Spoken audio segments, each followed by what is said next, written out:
जय श्री कृष्ण। हम देख रहे हैं ऋचाओं का वर्णन और उनसे हमें क्या सीखना है। अब कहाँ तक आए थे हम? त्वम ब्रह्मा त्वम विष्णु त्वम रुद्रः त्वम। तो आपको ब्रह्मा से क्या सीखना है? ब्रह्मा बनना है मतलब क्या बनना है? आपको उनकी कार्य का अनुकरण करना है। उनके जो कार्य है उनसे आपको भी सीख लेनी है। ब्रह्मा का क्या कार्य है? सृष्टि का निर्माण करना। अब हमें भी वैसे क्या करना है? निर्मिति करना है, मतलब कार्य शुरू करना है। कोई भी कार्य शुरू करना है। सिर्फ शुरू करना ही काफी होता है क्या? नहीं, उसे अच्छी तरीके से करना पड़ता है। या फिर हमने जो कार्य किया है उसको निभाना पड़ता है। यह कौन करेगा? पालनकर्ता विष्णु। तब हमें विष्णु स्वरूप बनना है। विष्णु के कार्यों को समझना है। भगवान विष्णु के उनका कार्य क्या है? पूरी सृष्टि का पालन करना। किसके लिए क्या अच्छा है, क्या बुरा है, क्या लिख के रखा है, ये सब विष्णु का कार्य है। तब हम अब कार्य शुरू कर लिया है और उसको निभा भी रहे हैं, लेकिन वो कब खत्म करना है ये भी तो पता चाहिए। जब हम डॉक्टरी पेशे में रहते हैं तब कहा जाता है कभी पेशेंट को नहीं बोलना भी आना चाहिए कि यहाँ हमें रुकना पड़ेगा, इससे आगे हम बढ़ नहीं सकते। तो वो भी पावर चाहिए। तो ये पावर कौन देगा? ना कहने की पावर कौन देगा? रुद्र, क्योंकि वो विनाश करता है। जब हमें किसी चीज के लिए ना बोलना है उसके लिए हिम्मत लगती है। ना बोलने से मेरी इमेज खराब हो जाएगी और कैसे को लोग कोई क्या बोलेगा, ऐसा सोचते बैठेंगे तो हम ना कार्य पूरा कर पाएंगे, ना सही जगह पे रुक पाएंगे। पहले ही बताया था। फॉर एग्जाम्पल कपड़ों का, अगर पुराने कपड़े निकालेंगे ही नहीं, निकालना क्या है? रुद्र का कार्य। निकाल कर फेंक देना। अब दिवाली के वक्त हम साफ सफाई करते हैं घर में, तो क्या होता है? बहुत सारा सामान निकलता है जो हम कभी यूज भी नहीं करते हैं। लेकिन फिर भी क्या होता है? घर में 4 लोग रहते हैं, 8 लोग रहते हैं, सबका अपना अपना रखा हुआ सामान रहता है। नहीं ये लगेगा वो लगेगा बोल के और निकाला हुआ सामान और वापस रख देते हैं। ठीक है, लगेगा बोल के रखते हैं, ये उसमें क्या हो गया? वापस वापस उसमें लिप्त होना हो गया। लेकिन डिसीजन लेके ठहराएंगे कि नहीं, अब ये चीज लगेंगी तो भी नहीं रखेंगे, अब निकाल देंगे इस चीज को, क्योंकि नई चीजों को जगह ही नहीं रह रही ना। तो ये जो निकालने का है प्रोसेस, वह हुए बगैर नई चीज कैसे आएगी? इसीलिए ब्रह्मा का कार्य, विष्णु का कार्य, रुद्र ने अपना कार्य किए बगैर होगा ही नहीं। तो ऐसे इनके कार्यों को समझकर हमें हमारे रोजमर्रा की जिंदगी जीवन में इन कार्यों का अवलंब करना है। अब इंद्रदेव जो है वह विजय प्राप्त करते हैं हर समय। तो यही हमें उनसे सीखना है। संपूर्ण सृष्टि में वर्षा का दान करना यह इंद्र भगवान ही करते हैं। उनसे हमें यह 2 चीजें सीखने को मिलेंगी कि जीतना कैसे है, दान कैसे करना है। अग्नि अग्नि को भी, अब हम हिंदू सनातन धर्म में तो अग्नि सूर्य सबको हम ईश्वर का स्थान देते हैं। वायु सभी को हमने ईश्वर का स्थान दिया हुआ है। क्यों दिया है? क्योंकि इनसे हम कुछ सीखते हैं। अग्नि क्या करता है? संस्कार करता है। अग्नि से हमें संस्कार करने का, बदलाव करने का गुण लेना चाहिए।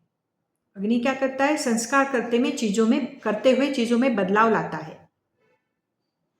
जैसे हम आटा गूंथते हैं वह एक संस्कार हो गया, फिर बाद में उसको बेलते हैं तो उस पर वो एक संस्कार हो गया, लोई बना के बेलते हैं उसे, वो हो गई एक आपकी रोटी तैयार। उसको जब सेकते हैं, जब अग्नि संस्कार उसे लगता है तब वह खाने योग्य होता है।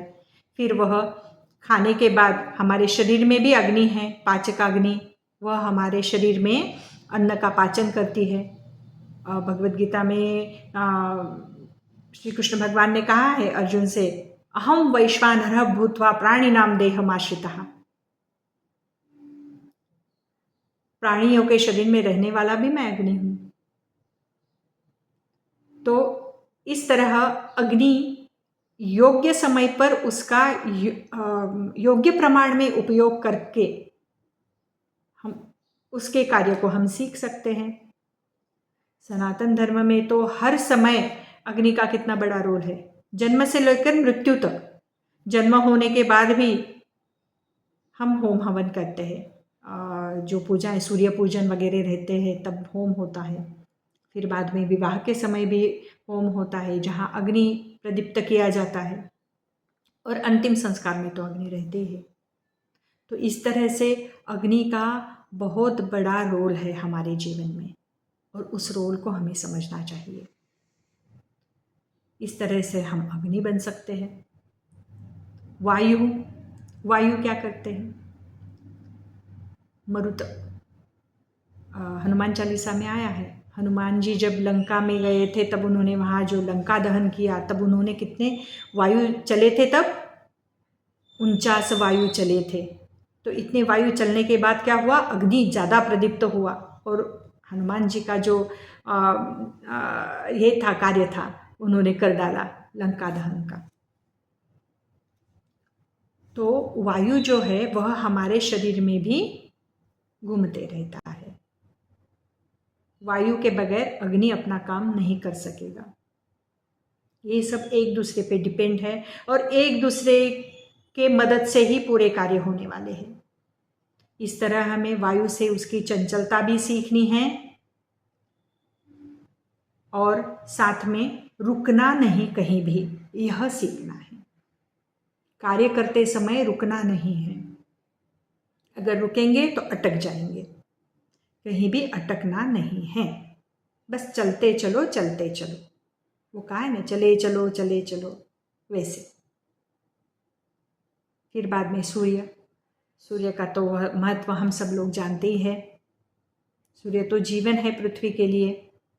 अगर सूर्य नहीं अपने अनुसार नहीं उगेगा और नहीं अस्त पाएगा तो हमारा तो पूरा जीवन ही बिगड़ जाएगा। चंद्रमा से भी हम सीखेंगे शीतलता देना, सहनशीलता और धारणा, यह हम चंद्रमा से सीख सकते हैं। तो ऐसे इन 8 गुरुओं से हम काफ़ी कुछ बातें सीखेंगे और आगे बढ़ते रहेंगे। अगर क्षमताओं का ध्यान करते करते हम कुछ भूल रहे तो इनको ध्यान में लाना, हम कहाँ भूल रहे हैं, क्या भूल रहे हैं, इनको अगर ध्यान में ला लेंगे तो इनकी क्षमताओं के इनकी योग्यताओं के अनुसार हम हमारी क्षमता जानेंगे। अब आगे क्या है? त्वम ब्रह्म भूर्भुवस्वरो, ब्रह्म भू भुवः स्वः ओम। अब ब्रह्म जो है, भू मतलब पृथ्वी, भुवा मतलब अंतरिक्ष। ब्रह्म जो है वो पृथ्वी और अंतरिक्ष इन दोनों को धारण करके सर्वरूप है। तो इस तरह से आप भगवान गणेश जी, आप ब्रह्म है, आप ओम है, आप इन सबको साथ में धारण करने वाले ब्रह्म हो। तो हमें भी क्या करना है? इन सब चीज़ों, इन सब बातों का ध्यान रखना है कि हम भू, पृथ्वी, भुवः, अंतरिक्ष, इन सब चीज़ों से पहले भी हमने देखा है कि हम हर महाभूत से हम क्या लेंगे, हम क्या सीख सकते हैं उनसे।